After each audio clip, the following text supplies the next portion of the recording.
Hello, English 11 students, and welcome to the Week 3, Day 1 video. This video is designed for those students who missed our live Zoom class. Just as a reminder, everything that you do, including the responses I'm going to ask you to type into this Nearpod lesson, are recorded, so please make sure that you're keeping all of your stuff school appropriate. Our agenda for today, or this video, is for me to introduce the race, culture, and identity playlist to you, explain how a playlist works, and show you a sample entry. And then the rest of the time was for students to work in class on exploring their Week 3 playlist items, selecting 3 items to respond to, and then filling out an exit card, which will be at the very end of this video. All right, so if you haven't done one before in class, right, a playlist for a class like our class is a collection of options for the week's work. So instead of me assigning you one thing to read and everybody reads the exact same thing, you will have a choice of things to read from. So this week, there are 7 options for you to choose from, and you are going to select 3 of those options to respond to. When you select your options or the things that you're going to work with, you need to make sure that you select 3 different types of text to work with. I'll show you what that looks like in a minute. And to help with that, I color coded them to make it easier to recognize the difference between them. For each of those 3 items that you select and work with, you need to make sure that you write a full response, which will be 100 words each. So a total of 300 words. And I'll show you what that looks like after we kind of get started. So first, let's take a look at the actual document. You'll find this Google Doc and the assignment on Canvas underneath where you found this video, right? But if you take a look at it, right, you have the text on the left-hand side, a description, and the questions on the right, and a spot for you to put in your answers. You'll notice there's green. There's 2 items in green, 2 items in this orange color, 2 items in this red or pinkish color, and then 1 item in the blue color. Okay, just kind of showing you what that looks like. So let's talk about what each color actually is, excuse me, and the difference between them. So the items that you see in green are nonfiction text excerpts. So these are small chunks of larger books that people wrote about this topic. Nonfiction means realistic, right? Not made up. So these are people talking about their real life experiences. The orange items are either song lyrics or poems. The red items are, it says images and videos. This week there are 2 videos.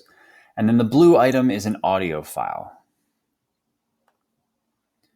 When you take a look at each entry, you'll notice it has 3 parts.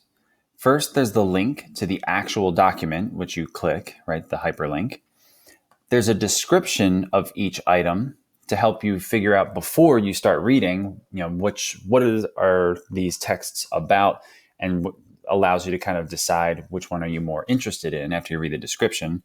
You'll also notice that I provided trigger warnings for some language or for different topics, etc., for those texts that had items that may upset some people, depending on your sensitivity to certain topics, language, etc. And then on the right side, you have the questions that you'll be responding to. You'll notice that in these questions, the first question, number 1, and the 4th question, number 4, are exactly the same for every single text, no matter which one you pick.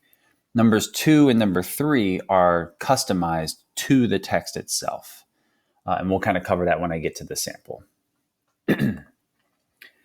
When you write your response, to make things a little easier, I just took the questions and started to write sentence starters for you. That way you can just kind of go with this and fill in the blank as you go. So to review, that the first question asks, what is one thing from the text that stood out to you and why? You can discuss what surprised you, confused you, upset you, resonated with you, etc. And so you have one thing from the text that, and you fill in the blank. You might say, one thing that resonated with me is, Or one thing that confused me is when blah, blah, blah, right? And then there's a spot for your quote and then you to continue on with your answer. Again, you should be writing 100 words of your own. I already have the word count set for this, so I know how many of these words in the document are mine. So I'm looking for that number to increase by a total of 300 or at least 300 words, right? Your 300 words. All right, when you take a look at the directions, and I'll show you the sample playlist in a second, I've provided you with two things that would help. And again, the directions are just going over everything that I just said, right?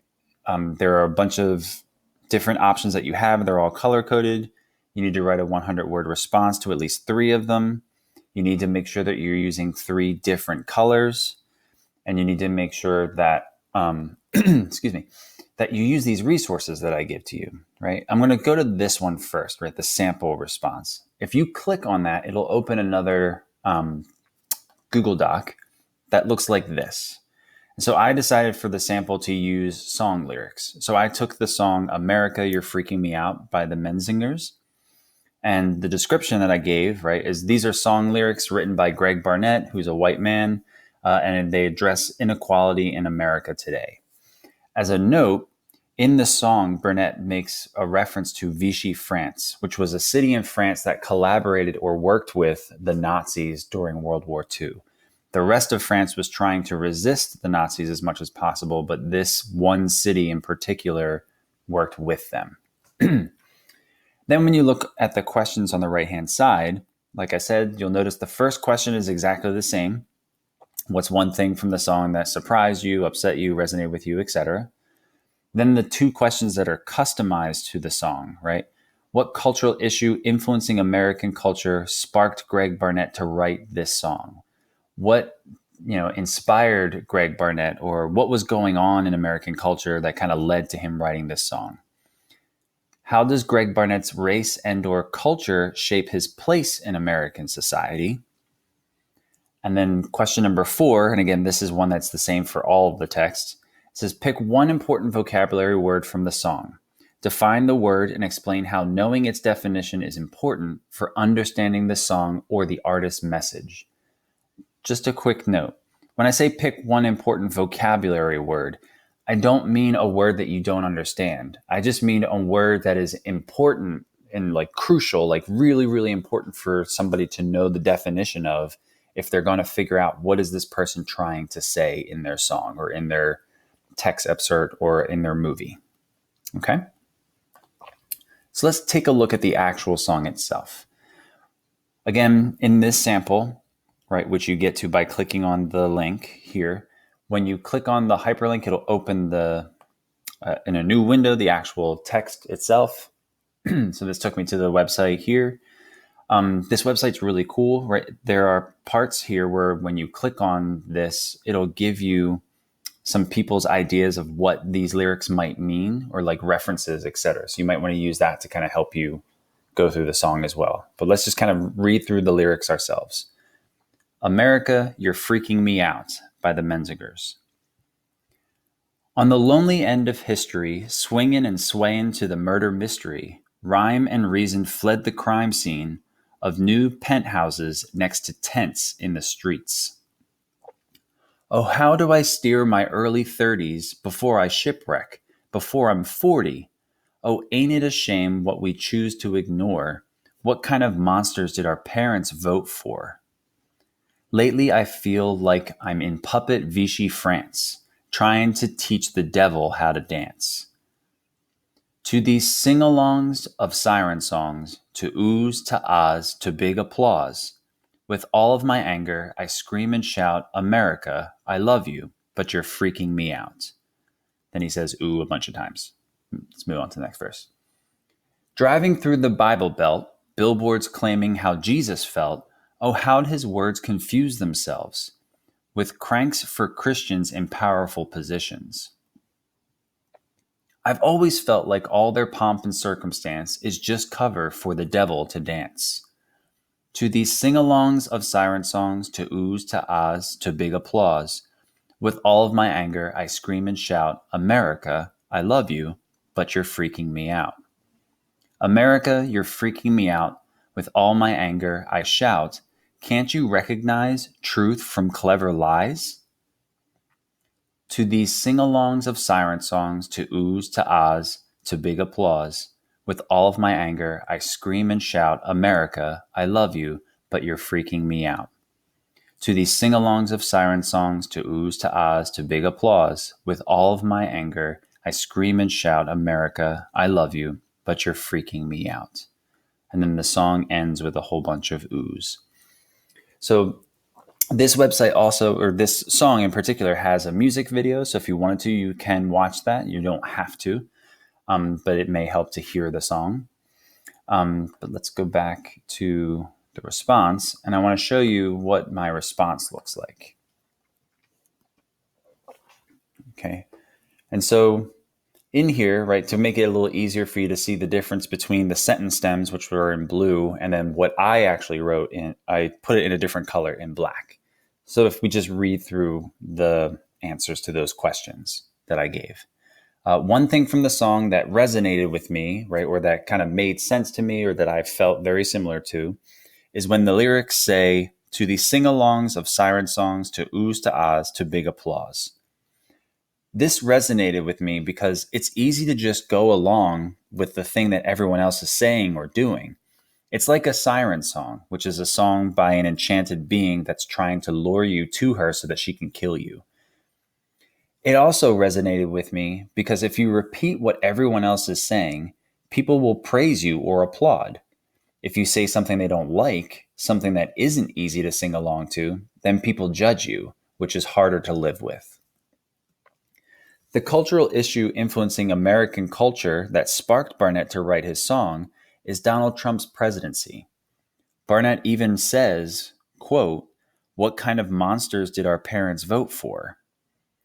The issue is that when Trump got elected, there was a radical shift in American culture, and Barnett sees it as a bad thing. Greg Barnett's race and/or culture shapes his place in American society because his being white gives him a lot of power.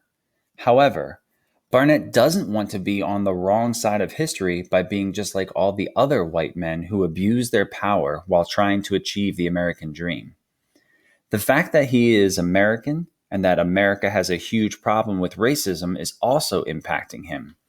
Other white people would probably call him a liberal, like it's a bad thing, and he may even be seen as un-American because of his views.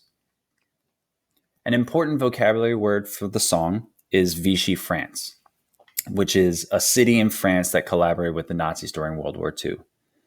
Knowing the definition of this word is important because it lets you know that Barnett sees similarities between Nazis and Americans. The way Nazis discriminated against various groups of people and tried to exterminate them in the pursuit of a pure race is similar to how some white Americans think things should be, which is really scary and sad. That's why Barnett is freaking out. So, like I said, that sample is designed to kind of help you see like what you should be writing. And obviously I wrote more than 100 words, right? But this is as much as I would like to see coming from you, right? Write down everything you're thinking, right? Every answer that comes to mind, right? Just write it down. That's what I'm looking for. It also may be helpful for you to use Google Read and Write, right? Where the computer reads the text to you. If you don't know, if you don't already have it on your Chromebook, let me or Dr. Smith or Ms. Deal know, and we'll help you put that on there. And if you've never used it before, we'll show you how to use it. It's really easy, and it helps a lot. It also helps people stay focused. Okay, and at this time during classes where we broke into our little breakout rooms and people worked on figuring out what 3 texts they wanted to use, etc., and they answered the exit card in the chat. I'm going to have a message pop up now, which will have the exit card prompt, and that it's basically going to ask you, what are the 3 texts that you're thinking of working with for this project or for this week? And again, please keep in mind the 3 that you pick have to be 3 different colors, right? Go ahead and answer that question now. Okay, and then that's it. So at this point, you should have selected the 3 texts that you want to work with this week. You should be able to complete at least 1 entry today. And hopefully you can complete a second entry on Wednesday. The second day of class for us this week is completely dedicated to you working on the playlist, while Dr. Smith, Miss Deal, and I provide support if you need it along the way. If you don't finish this, the playlist activity by the end of the second day in class, don't worry about it, right? You have until midnight on Friday to turn it in. Thank you for watching, and I look forward to seeing you in class.